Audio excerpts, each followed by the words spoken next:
Hello చిచ్చా, ఇక పొద్దు పొద్దుగా లేసి అయితే ఎటో పోతానం అనుకుంటానులే. జర రాగు చిచ్చా, చెప్తా ఇటు పోతానము.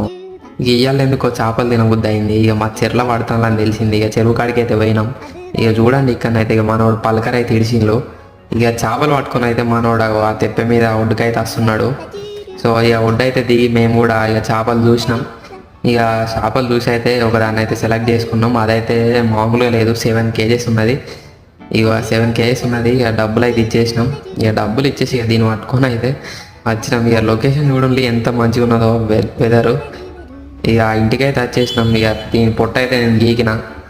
ఇక పొట్టు గీకినాక ఇక మావాడైతే దీన్ని కోసి ఇక మా అమ్మ అయితే కూర వేసింది. ఇక వేడివేడి అన్నంలో వేడివేడి కూర వేసుకున్నా. ఇక ముక్కనైతే సూపర్ అంటే సూపర్ ఉన్నది. ఇక ముక్క తీసుకొని నోట్లో పెట్టుకున్నా. వా, ఇది పెద్ద చేప కాబట్టి ముళ్ళు కూడా పెద్ద పెద్దగానే ఉన్నాయి, చిన్న ముళ్ళు కూడా లేవు. మీకు ఎంతమంది ఫిష్ అంటే ఇష్టమో కామెంట్ చేయండి. అట్లనే మన ఛానల్ సబ్స్క్రైబ్ చేసుకోండి. Bye bye.